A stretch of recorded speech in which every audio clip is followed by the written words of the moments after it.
It was a blessing last night na makasama ko po yung mga widows ng ating church. So it was our first meeting ng Widows Fellowship. So sabi ko nga parang ano ito yung paborito kong fellowship sa kanila dahil konti lang kami, ang daming pagkain.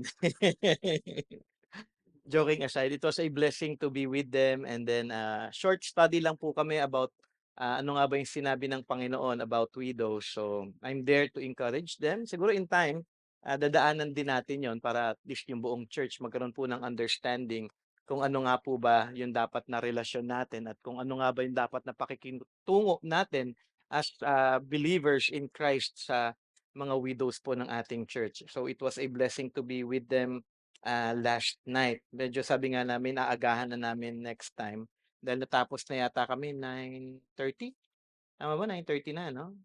Kasi natagalan kami sa pagkain. Anyways, kidding aside, it was really a blessing to be with them. Let us pray and ask God's blessing. Lord, once again, ang bilis po ng araw at patuloy po kami na napapaalalahanan ng inyo pong kabutihan nitong mga nakaraang araw. At nawa patuloy po na ang aming mga puso ay mapuno lamang ng pagpupuri sa iyo. At patuloy, Panginoon Ama, na kami ay ah, patuloy na nai-in-awe, O God, sa inyong katapatan sa aming buhay. Despite of who we are, despite of our sinfulness, O God, you have been so faithful and gracious, merciful and forgiving to us, O God. Patuloy po ninyo kaming tulungan, lalo na sa oras po na ito sa aming pag-aaral ng inyong salita, na mas lubos pa po namin makilala kayo, O Diyos, at si Kristo Jesus bilang aming Panginoon at tagapagligtas. Ito po ang aming dalangin sa pangalan ni Jesus. Amen. Meron ba sa inyo ngayon na makakapagsabi kung saang lahi kayo nanggaling? Okay? Yung pinakaninuno ninyo, kung sino yung inyong mga ninuno. Okay? Ang pinakamalayong relative na maalala ko lang ay ang lola at lolo ko. Dati, nung bata ako, naalala ko pa kung ano yung pangalan ng lola ko. Ngayon, hindi ko na maalala. Okay? Kanina talaga pinipilit kong isipin. Sabi ko, sino nga ba talaga yung pangalan ng lola ko? Ewan ko sa inyo kung kilala niyo yung lola ng lolo niyo pa. So medyo mahirap na po yun, ano? So, medyo maiksi ang aking pag-alala in terms kung gitrace ko yung aking family tree. Pero alam ko ang pangalan ng lola ko noon, yun nga ngayon ay wala na. Siguro kailangan kong balikan yung puntod niya na hindi ko alam kung nandun pa yung puntod niya dahil hindi na rin namin na bibisita yoon. For sure, ito ay maaalala ng mama ko dahil lola niya yon. Posibleng makalimutan ng mama ko yun dahil lola niya yon. So, tatanungin ko na lang yung nanay ko pag nagkita kami. Okay? Genealogies. Ano nga ba ito? Lahat tayo ay dapat may genealogy pero sa ngayon, para sa atin, hindi ito masyado mahalaga. 'Di ba, parang naisip niyo ba 'yun na magbigay ng oras na i-trace kung sino ang tatay ng tatay niyo o kumbaga nabigyan niyo ba ito ng oras, okay? Pero nung biblical times, ito ay importante para sa bayan ng Israel. At ito ang ating aaralin ngayong umagang ito kung bakit mahalaga na naisulat po ang genealogy ng ating Panginoong Hesus. If you have your Bibles, pwede po natin itong tignan at basahin sa Luke chapter 3 verse 23 to 38. Okay, basahin ko lamang po ito, nasa PowerPoint ko din naman po ito. So from verse 23 to 38, ESV version, sabi doon, Jesus, when he began his ministry, was about 30 years of age, being the son, as was supposed, of Joseph, the son of Heli, the son of Mathat, the son of Levi, the son of Melchi, the son of Janai, the son of Joseph, the son of Mattathias, the son of Amos, the son of Nahum, the son of Esli, the son of Nagai, the son of Maath, the son of Mattathias, the son of Semein, the son of Josek, the son of Joda, the son of Joanan, the son of Resa, the son of Zerubbabel, the son of Shealtiel, the son of Neri, the son of Melchi, the son of Adi, the son of Kosam, the son of Elmadam, the son of the son of Joshua, the son of Eliezer, the son of Jorim, the son of Mathat, the son of Levi, the son of Simeon, the son of Judah, the son of Joseph, the son of Jonam, the son of Eliakim, the son of Melea, the son of Mena, the son of Matatha, the son of Nathan, the son of David, the son of Jesse, the son of Obed, the son of Boash, the son of Sala, the son of Nashon, the son of Aminadab, the son of Admin, the son of Arni, the son of Hezron, the son of Peresh, the son of Judah, the son of Jacob, the son of Isaac, the son of Abraham, the son of Terah, the son of Nahor, the son of Serug, the son of Reu, the son of Peleg, the son of Eber, the son of Shelah, the son of Cainan, the son of Arphaxad, the son of Shem, the son of Noah, the son of Lamech, the son of Methuselah, the son of Enoch, the son of Jared, the son of Mahalalel, the son of Canaan, the son of Enosh, the son of Shet, the son of Adam, the son of God. Okay, medyo mahaba po ito. Actually, mas mahaba po yung genealogy ng kay Luke more than kay Matthew kasi nga umabot pa ito until kay Adam until the Son of God. So, what can we learn from this genealogy? Minsan ito po yung kung tatanungin ko yung ibang mga Kristiyano, nabasa mo ba yung genealogy? Ay, oo, nilagpasan ko yan. Okay, dahil parang ang hirap basahin, ang hirap pang bigkasin yung mga pangalan nila. Isipin mo na yun, no, di ba? Yung isang pangalan dito is Arpakshad. Siguro yun sa mga magkakaroon ng asawa at magkakaroon ng anak, siguro maganda kunin niyo dito yung pangalan ng anak niyo. So kung lalaki, Arpakshad, 'di ba? Siguro maganda yun para sa Garcia, para kakaiba naman sa Garcia. Arpakshad Garcia. So, what can we learn from this genealogy? Unang-una kung ano ang pagiging tao. Kaya siguro makikita natin yung pagiging tao nila. Makikita natin sa simula pa lamang ang basic pattern kung paano nagsimula ang buhay ng tao. Nagsisimula ito sa kapanganakan ng isang bata kung saan ang isa ay nagiging ama at nagsisimula siya ng kanyang lahi. Bawat bata, kung ating makikita dito, bawat anak, okay, kaya nga siya the son, the son, the son, okay, ay may pangalan para siya ay makilala kung sino siya, para matrace natin ito. At makikita natin ang ginawang genealogy ni Luke ay ang matulungan tayo na matrace natin ang lahi ni Jesus patungo naman kay Adam. Kaya mahalaga po na makita natin yon dahil may significance po yung genealogy. Hindi po siya parang inilagay lang sa Bible para at least malaman lang natin kung ano yung lahi ng ating Panginoong Jesus, kung saan siya nag-uugat. Okay? Inyong mapapansin din kung nabasa ninyo ang Bible at kung aaralin niyo ang genealogy na ito, ng mabuti actually, kung halos kalahati dito ay hindi mababasa yung pangalan sa Old Testament. Okay, so parang trinace down ito pero hindi po siya makikita in line with the Old Testament people na napangalanan doon. At isang mahalaga na makita natin na wala din tayong pagkakaiba sa kanila. Dahil lahat ng naisulat na pangalan dito sa genealogy ni Luke, kung ating makikita ay may mababasa tayong mga pangalan na kilala natin yung iba dito na sila ay makasalanan din. Siguro kung inyong kilala ang ibang pangalan na naisulat dito ay mabuti naman ang iba sa kanila. Parang kunyari daw si David, the man after God's own heart. Si Abraham, siya yung kinikilalang the father of Israel. Okay? Noah, he is the builder of ark. Okay? And so on. Pero kung ating titignan, sila din ay makasalanan din. Okay? At ang iba ay alam natin ang kanilang naging kasalanan dahil ito po ay nabanggit sa Bible. Si Terah ay isang idolater. Siya po yung tatay ni Abraham. Dahil galing po sila sa Babylon, sila po ay mga worshipper po ng idol. Si Abraham po ay isang taong sinungaling. Okay? Si Jacob ay cheater at magnanakaw. Si David ay adulterer at murderer. At makikita po natin all the way to Adam, alam natin na siya ang unang tao na nagkasala dahil sa kanyang disobedience sa ating Panginoon. So it's a line of sinners. Okay? Pero yung karamihan din sa kanila ay mga taong may pagkilala sa ating Panginoong Diyos. At isang mahalaga na makita ninyo dito, dahil lahat sila ay nagkasala, lahat din sila ay namatay. Eh wala po sa kanilang hanggang ngayon ay buhay. Okay? Maliban na lang siguro kay Enoch na mababasa nga natin sa Genesis 5:24, Enoch walked with God and he was not, for God took him. Kaya hindi siya naka-experience siguro ng death dahil kinuha na lamang po siya ng ating Panginoon. Pero kung inyong nabasa ang Genesis 5, inyong makikita ang long list po, isang mahabang listahan ng pangalan sa bawat pagkakataon ay mababasa ninyo ang salitang he died. Sa Genesis chapter 5 po yun. He died, he died, he died, he died. So may pangalan and then he died. Okay, nagsimula kay Adam na nabuhay 930 years, sabi sa verse 5, and he died. Maging si Methuselah na nabuhay ng 969 years, in the end siya din ay namatay. Okay, gusto niyo ba 969? Parang ayoko ng gano'n, no? Parang napakahaba ng panahon. Siyempre kasi una po silang mga tao at kailangan nilang dumami. Sabi nga ni Philip Ryken, this is what it means to be a human being, and we need to face it. We are born, we live, we sin, and because we sin, we die. Okay? So mahalaga na makita po natin na kung ang dahilan ng kamatayan ng isang tao ay dahil siya ay isang makasalanan. Okay?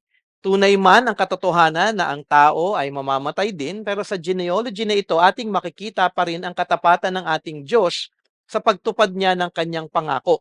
Kung saan, sa panahon ni Adam, mayroon siyang ipinangakong magliligtas sa atin. At sino siya?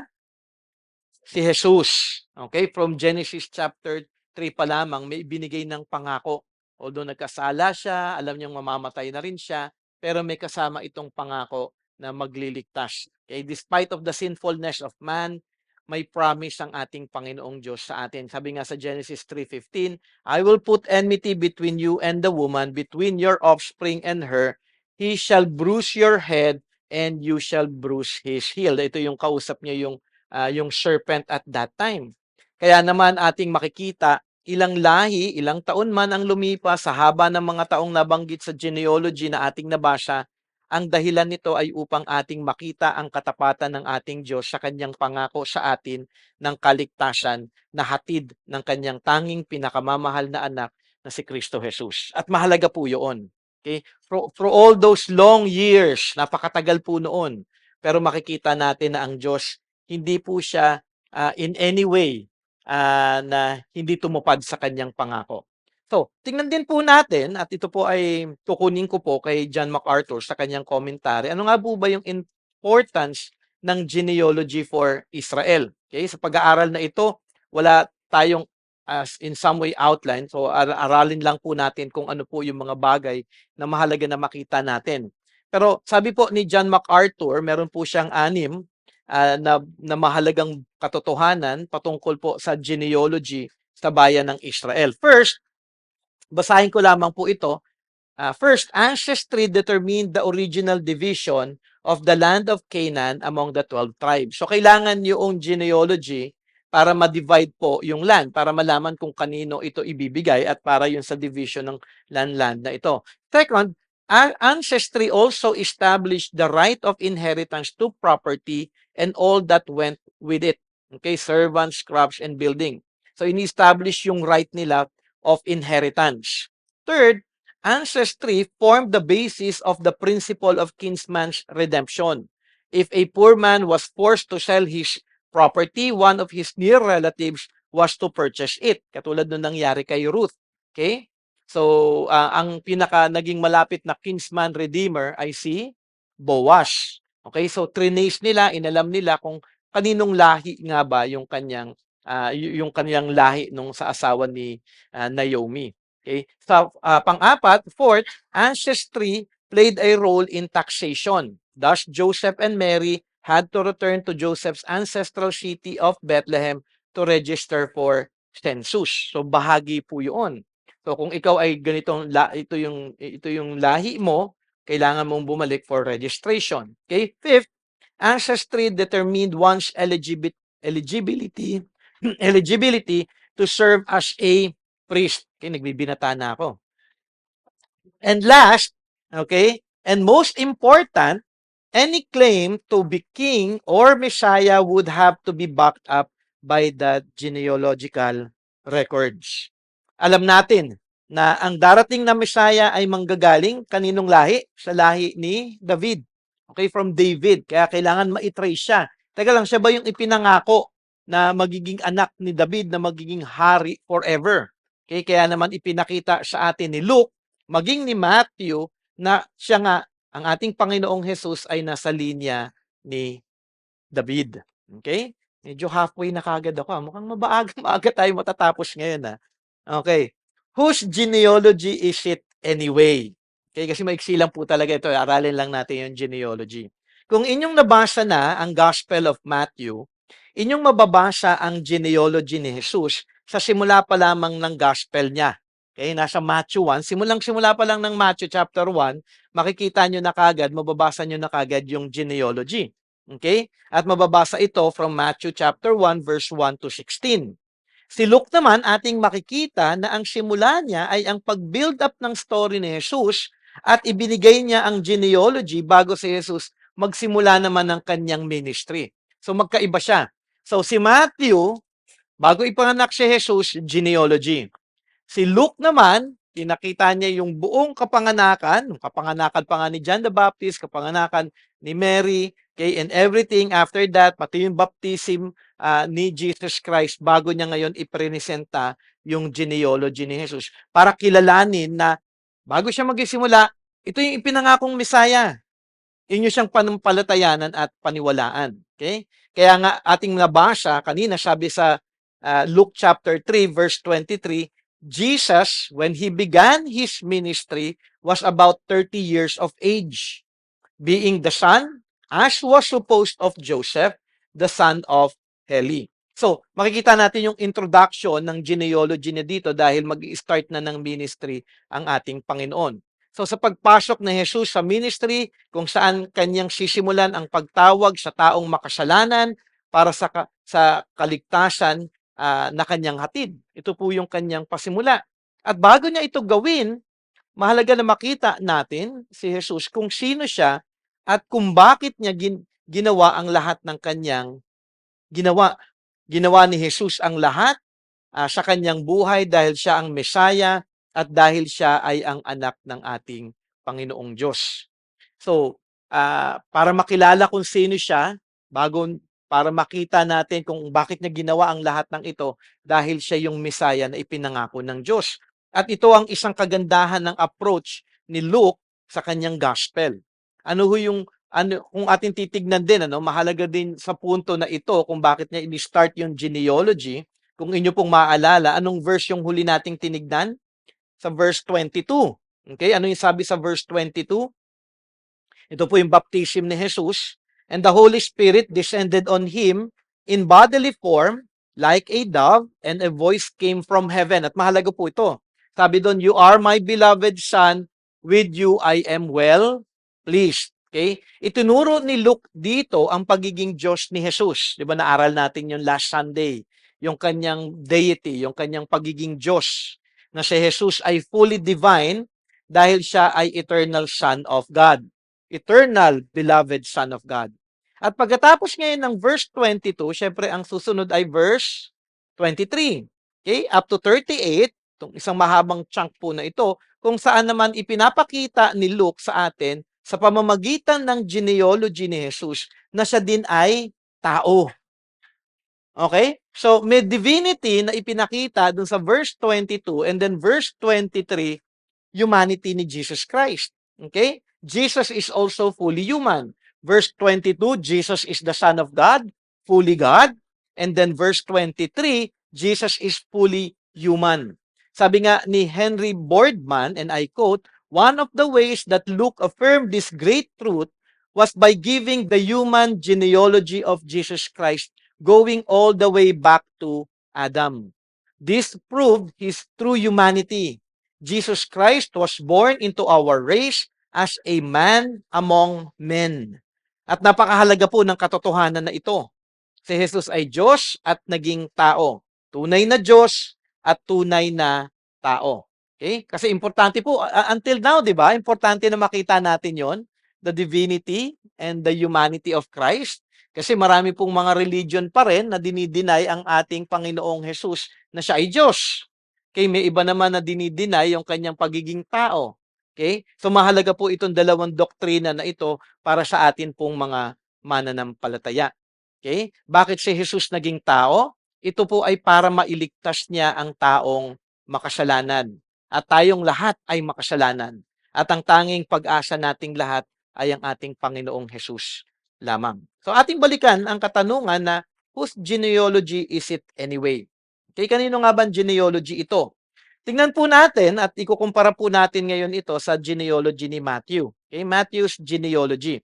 Aking nabanggit kanina na may genealogy din na binigay si Matthew at dito sa ating pag-aaral, may genealogy din si Luke at may mga pagkakaiba yung kanilang genealogy.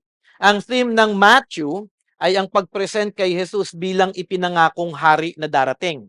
Okay, kaya ngayon yung presentation sa kanya. Is the Messiah, the promised King. Okay? Kaya naman ang presentation ni Matthew sa genealogy niya ay pag-trace sa lineage ng hari ng Israel sa pamamagitan ni Solomon.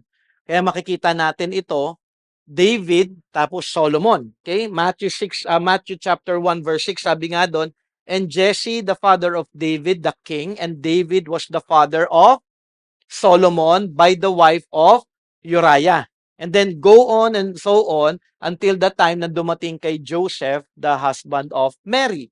Kaya naman sinasagot ni Matthew ang katanungan na sino ang susunod na hari? Si Jesus ay nakalinya na susunod na hari dahil nanggaling, hindi lang siya galing kay David, kung hindi nanggaling siya kay Solomon. At sumunod-sunod na mga hari na yung nabanggit doon. At sa sumunod na rin doon yung mga dapat na naging hari. At ito ay paternal lineage niya, na linya sa lahi ng ama ni Jesus sa lupa na si Joseph. Ito po yung lineage ni Joseph. Kaya nga makikita natin in Matthew 1:16, and Jacob, the father of Joseph, the husband of Mary, of whom Jesus was born, who is called Christ. Nabigyan ko na po ng reason kung bakit nga si Jesus ay naging parang talagang tunay na ama niya si Joseph dahil as a form of adoption. Okay, hindi siya talaga anak ni Joseph, pero inadopt siya, okay? Dahil nga alam natin it was the Holy Spirit na nag-conceive kay Mary para lumabas ang ating Panginoong Hesus at maging tao. So, kaya dito kinikilala din siya na Father. So muli ating makikita ang katapatan ng ating Panginoong Diyos sa pagtupad ng kanyang pangako na manggagaling ang hari sa linya ni David sa pamamagitan ni Solomon hanggang kay Joseph na asawa ni Mary. So in all of this, yung genealogy, pinapakita muli sa atin na ang ating Diyos ay tapat. May pangako siya, tutuparin niya ito.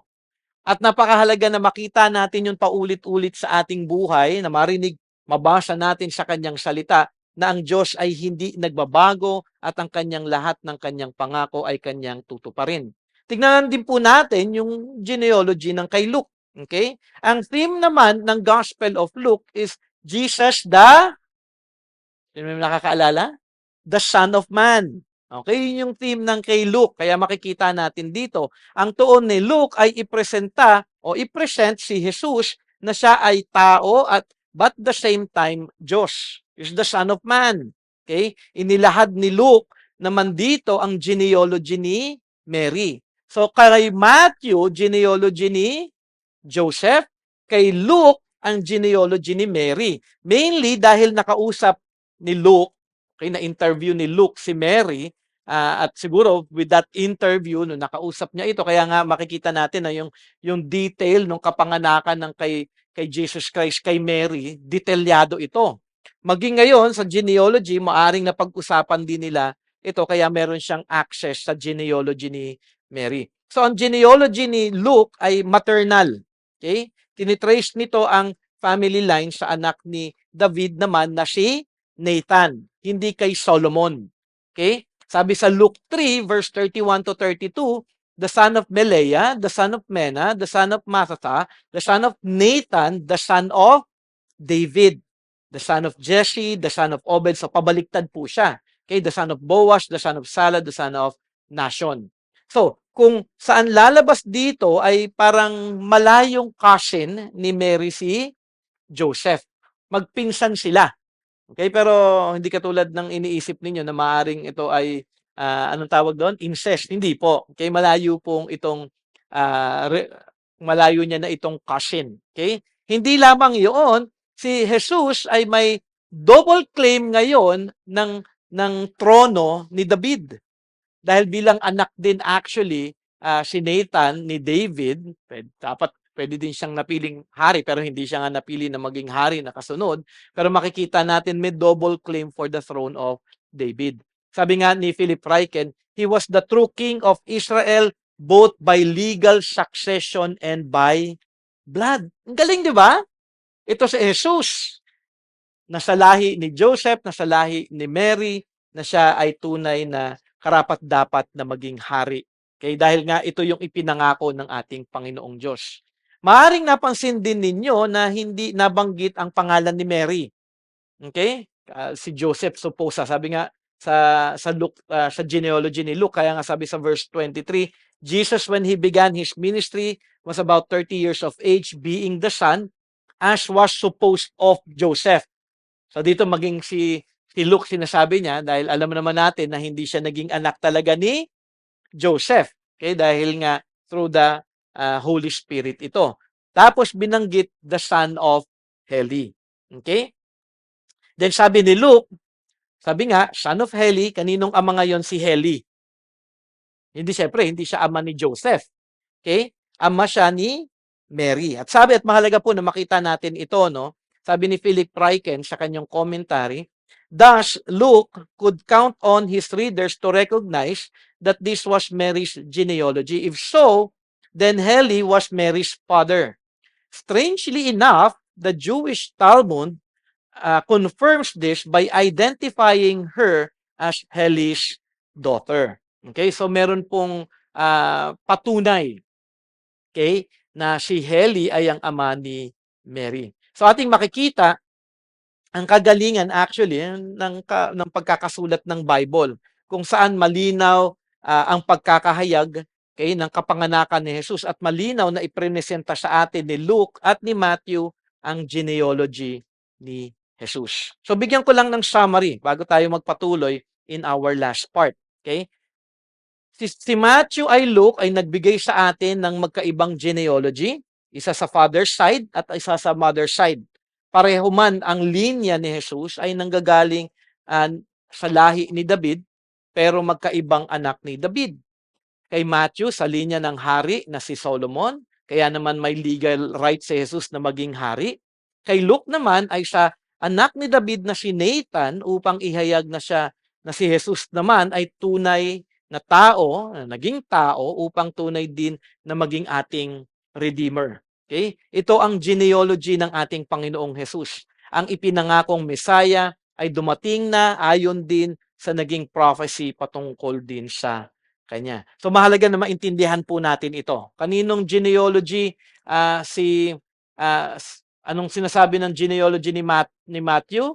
Na siya ay nasa linya ng hari. Okay? Through Solomon, David Solomon. And then yung kay Luke, sa linya ng kay David sa kanyang anak na si Nathan, at ipinapakita dito ang humanity ng ating Panginoong Jesus.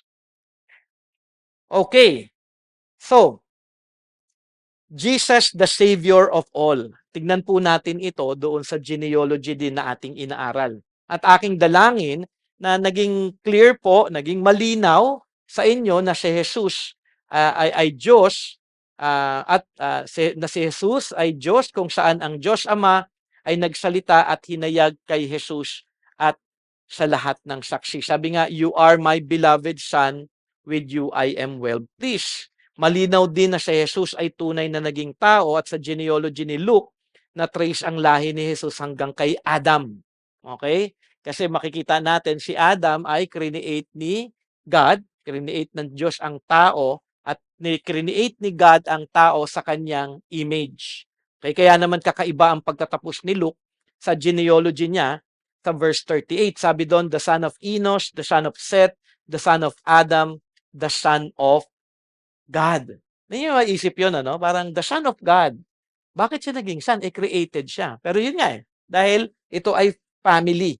Okay? Na makikita natin kung saan si Adam nagsimula. Mahalagang maunawaan natin ito. Si Adam, dito po sa last part na ito, the son of Adam, the son of God, Adam was not born kung hindi siya nilikha ng Diyos at nilikha siya in the image. Kaya nga naman sabi nga ni Philip Ryken sa kanyang commentary, Adam bore the family likeness of God. He was God's son. Dahil yung kanyang image in the likeness of God, kaya siya ngayon itinuturing na anak. Okay? Mahalaga na makita po natin 'yon. Pero ang problema, ang relasyon ni Adam sa Diyos ay anong nangyari? Nasira. Okay, nasira ito dahil sa kasalanan, dahil kumain siya ng durian. Okay, hindi durian, although kasi paborito ko kasi talaga durian, eh. Okay, fruit na pinagbabawal ng ating Panginoong Diyos. Siguro baka nga isipin niyo baka nga durian 'yun, kasi ayaw niyo yung amoy, okay? Pero kidding aside, at ang kasalanan na ito ay naipasa din, nagkasala si Adam, naipasa ngayon yung kasalanan na ito sa lahat ng tao, sa buong lahi na sumunod kay Adam hanggang sa ating panahon at sa magiging apo ko pa kay James at siguro yung magiging anak pa ni James at kaupo-apuhan ni James, yung kasalanan na ito ay magpapatuloy. Nakakalungkot ano kung ating titignan. From Adam na napakatagal ng panahon, through the lineage until our time, kasi galing ako kay Adam eh. So, lahat ng tao naging makasalanan. Kaya hindi po dapat tayo nagugulat, eh bakit niya ginawa yon? Eh kasi nga ang tao ay makasalanan. Okay? Kaya nga ang tao kailangan ng tagapagligtas. Kailangan niya ng kailangan niya si Kristo Jesus sa kanyang buhay. Okay? Ibig sabihin tayong lahat na nagmula sa lahi ni Adam, at ito yung katotohanan, okay? Maliban na lang kung naniniwala kayo na ang lahi nyo ay galing kay Monkey. Kasi yung science teacher ko, naniniwala siya na galing daw siya sa unggoy. Okay, so nakakalungkot po yun. Yun yung evolution, di ba? Evolution. At actually, maraming mga taong naniniwala sa ganoon dahil may nabisita ako na museum sa US before. Talagang isang napakalaking area about evolution. Okay, tapos ang daming mga bata doon. At ang pananaw nila, sila ay galing sa unggoy. Okay? Kaya nga imposible. Ituro niyo yung genealogy sa mga tao na hindi. Ang Diyos ang naglikha, galing ang tao sa kanya dahil Adam was the son of God. Okay? So makikita po natin, dahil sa kasalanan ni Adam, ating makikita na ang tanging pag-asa niya sa kaligtasan ay ang pangako ng Diyos na may darating na tatalo sa kalaban at kasalanan. Kasi narinig niya eh. Meron yung serpent na nang-deceive sa kanya, alam ni Adam na ito yung nang-deceive kay Eve, na siya din naman ay na-deceive. Tapos merong curse na ibinigay doon sa serpent na ito, narinig niya. Ito salbahe itong serpent na ito, pero narinig niya, hindi, may tatalo sa'yo. Yung anak, kay ng babae, darating at siya ay tatapak sa iyong ulo. Okay, ibig sabihin, kapag sinabing tatapak sa ulo, ano mangyari pag tinapakan ka sa ulo? Siyempre, mamamatay ka. Okay? Kung nyari daw, tinapakan yung ulo mo ng elepante, for sure, talagang patay ka. Pero yung serpent nga, sabi nga, yung mid-death blow siya. Ikaw, matutuklaw mo lang siya sa kanyang sakong, pero si Jesus, siya ang magwawagi laban sa iyo dahil kanya kang tatalunin. Kaya ikaw ay kanyang pagwawagian. So, ating makikita na alam ni Adam yun. May tatalo dito sa serpent na ito. At inantay nila ngayon yung pangakong anak na ito. Kaya nga ang akala nila, yung una nilang anak, yun yung magiging tagapagligtas. Okay? Pero throughout the years, hindi ito, hindi ito, hindi ito. Okay? Kaya nga kahit kay John the Baptist, di ba, anong iniisip ng mga tao? Kasi may inaantay talaga silang Messiah. Ito na ba yung Messiah? Tanyo hanggang kay John the Baptist, iniisip pa rin nila, siya na kaya yung Kristo? Okay? Kasi alam nila merong parating na tagapagligtas. Sabi nga ni Philip Ryken, na I quote, "There was only one way for Adam and his sons to be rescued. There had to be a new beginning, a new Adam, a new humanity. There had to be someone who could once again be called the Son of God to redeem the broken sonship of Adam." Ang ganda, no? Nung pagkaka-describe niya dito, doon sa sitwasyon ng ating Panginoong Jesus. At alam natin na ang tinutukoy dito ay ang ating Panginoong Jesus. Ang kagandahan ng genealogy ni Luke ay ang pagtatagpo ng tao na nilikha ng Diyos na si Adam na anak ng Diyos. Okay? Tinutukoy dito, in a special way si Jesus dahil si Jesus ay anak ng Diyos. Tanging pinakamamahal na anak ng Diyos. Kasi si Adam, the son of Adam, the son of God. Okay? Tapos si Jesus, ipinoproklima ni Luke na si Jesus ay anak ng Diyos at sabi ni God during the baptism, this is my beloved. Galing, di ba? Tapos yung genealogy, the son of God na nagkaproblema dahil sa pagiging makasalanan ng tao na si Adam. So dito pinagtatagpo ngayon ito ni Luke. Ganong kaganda yung pagkakasulat niya. Minsan hindi natin napapansin eh. Kasi minsan i-skip na natin eh, yung genealogy dahil ano mapapala ako dito siguro sa numbers no baka marami kayong tidakbuhan na lang na ano doon dahil yun din ay puro genealogy. Ayun genealogy eh. Okay? So napakahalaga po na makita natin na tinutukoy dito in a special way si Jesus dahil si Jesus ay anak din ng Diyos at tanging pinakamamahal na anak ng Diyos. At the same time, tulad ni Adam, isang tao din. 'Di ba? This is my beloved son whom I am well pleased. And then dinescribe ngayon si Jesus kung saan siya galing, okay? Anak ni Mary, okay? And then anak siya ng ganito, ng tao, and then to God. Kaya naman si Jesus ay both son of man and son of God. Okay? Fully God, fully human. Sabi nga ni Arthur Josh, and I quote, sabi niya, Jesus now embraces in himself every generation from Adam, the beginning of humanity. As such, he now proceeds in his work as Messiah to redeem the humanity he bears in his own flesh. He is both son of Adam and son of God, both true God and true man, with these two natures in one person. At kaya at kay Jesus lahat ng pangako ng Diyos para sa ating kaligtasan ay natupad. Natupad ang lahat kay Kristo Jesus. Si Jesus ang katuparan ng hari na ipinangako kay David. Si Jesus ang ipinangakong ruler ng Juda. Si Jesus ang international blessing o pangako para sa lahat ng bayan na ibinigay ng Diyos kay Abraham at ang Satan-crushing Savior kay Adam. So lahat ng mga promises from Genesis until the time, itunupad ito ng ating Panginoong Diyos sa pamamagitan ng kanyang anak na si Jesus. Nawa-nawa makita ninyo ang lahat ng katuparan ni Jesus at inyong tunay siyang panampalatayanan at tunay na sambahin sa inyong buhay. Kasi siya ang katuparan ng lahat eh. Isipin niyo, kung binasa niyo at binigyan niyo talaga ng halaga yung Old Testament, kung binasa niyo ito at inaral niyo maigi, makikita niyo na si Jesus ang tunay na katuparan ng lahat. Sabi ulit ni Arthur Josh, and I quote, Luke shows how Jesus, at the head of the list, is the true Son of God who now begins the restoration of what Adam lost. Jesus, the second Adam, does perfectly what the first Adam did not do.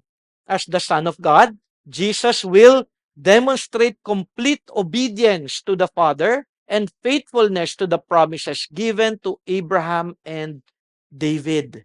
Natupad niya ang lahat ng ito. So sa pag-ibig ng Diyos, si Jesus ang naging katuparan ng ating kaligtasan. Kaya nga, sabi, dahil kung ito si Jesus, siya ang inyong tanging pag-asa, sabi sa John 3:16, For God so loved the world that He gave His only Son, that whoever believes in Him should not perish, but have eternal life.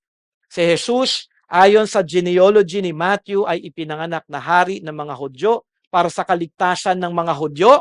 Okay? Importante na makita nyo yon. Hindi lamang yon. Sa genealogy naman ni Luke, ating makikita na ang kaligtasang hatid ni Jesus ay hindi lamang para sa mga Hudyo, kung hindi umabot ang kanyang genealogy hanggang kay Adam, upang ipakita na ang lahat ng tao ay may pag-asang kaligtasan sa kanya. Kaya nga yung genealogy ni Matthew hanggang kay Abraham lang eh. Panghudyo. Okay? Pero kay Luke hanggang kay Adam kasi si Adam, siya yung ating pinakaama, pinagmumulan nating lahat. Ibig sabihin na ang lahat ng lahi na nanggaling kay Adam, ang kaligtasan ay matatagpuan lamang kay Kristo Jesus. Kaya naman ang ating tuon sa gospel ni Luke ay Jesus the Son of Man. Dahil nais ni Luke na makita nating lahat ang universal salvation na hatid ng ating Panginoong Hesus. Na hindi lamang ito para sa Hudyo, para sa ating lahat ito. Kaya nga sabi sa Hebrews chapter 2 verse 17, therefore he had to be made like his brothers in every respect so that he might become a merciful and faithful high priest in the service of God to make propitiation for the sins of the people. Para sa lahat. Kaya siya naging tao. Katulad natin. Para kanyang maialay ang kanyang sarili para pambayad sa ating mga kasalanan. In other words, Jesus had to become one of us to save us. At ang genealogy ni Jesus ang nagpapatunay na si Jesus nga ay naging kaisa natin dahil siya ay naging tao. At dahil naging tao si Jesus, maaari niya ngayong ialay ang kanyang katawan, ang kanyang buhay, ang kanyang sarili bilang isang tunay na tao para sa ating mga makasalanan. At si Jesus ay namatay bilang tao sa krus ng Kalbaryo para sa ating kaligtasan. Let me end with Philip Ryken. And sabi niya po sa kanyang commentary, this is the Savior that God has sent to save everyone who trusts in Him. We can count on Him for eternal life, believing for sure what the Bible says about who He is.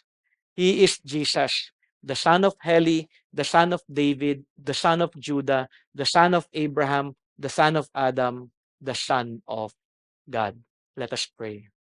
Lord, though short ang aming pag-aaral ngayon, pero ito po ay napakahalaga na amin pong maunawaan at makita ang inyong plano para sa aming kaligtasan na si Jesus nga ang tanging kasagutan sa kasalanan, na tanging si Jesus nga lamang ang siyang tunay na Diyos at tunay na naging tao, ang inyong ipinangakong tagapagligtas, ang inyong ipinangakong Mesaya, Hari, na siyang aming sasambahin at aming pupurihin sa buong buhay po namin. At maraming salamat, Panginoon Ama, dahil tunay nga kayong tapat. Ang inyong pangako from Genesis pa lamang, Panginoon Ama, hanggang sa pinakahuli, Panginoon Ama, lahat ng ito ay alam po namin inyong tutuparin. At lang lahat ng ito ay tutuparin ni Jesus at tinupad niya na ang lahat, Panginoon Ama. At salamat, Panginoon Ama, dahil sa inyong katapatan, kami, Panginoon Ama, aasa sa inyong katapatan, inyong ipinapakita sa amin na tunay nga na dapat po kami ay manampalataya sa inyong anak. Dahil wala nga po ibang daan sa kaligtasan kung hindi tanging si Kristo Jesus lamang. Kaya aking dalangin, Panginoon Ama, para sa buong church, na hindi po sila malinlang ng mundo, hindi po sila tumingin sa kanilang mga sarili, kung hindi tunay nilang makilala ng lubusan pa kung sino si Kristo Jesus, ang kanyang kagandahang ginawa para sa aming kaligtasan. Siya ay Diyos, naging tao, upang kami ay maligtas sa kanyang pangalan. At sa bagay na ito, kami po ay nagpapasalamat. At sa bagay na ito, kami po ay nananampalataya sa kanyang ginawa. At tunay na tulungan niyo po ang bawat isa na hindi lamang manampalataya, kundi tunay na kanilang talikuran ng kanilang mga kasalanan at tunay na mamuhay lamang para sa iyo. Salamat o Diyos at aking dalangin ang inyo pong pagpapala sa amin even as we have our husbands and wives fellowship later on after our lunch fellowship. We pray that you will bless our fellowship together. May we encourage one another and may your word also, O God, be used, O God, in our lives na makita po namin ang katotohanan kung ano ang dapat na maging tugon o tuon ng mag-asawa sa kanilang marriage, Panginoon Ama. And I pray, Lord, na tunay nga, O Diyos, na kayo'y kumilos sa napakahalagang pag-aaral po namin later on. Bless us in the coming days. May we live in line of your word. Help us, O God, to turn away from temptation, to live a righteous and holy life for you, so that we may truly live a life giving glory to your name. In Jesus' name we pray. Amen and amen.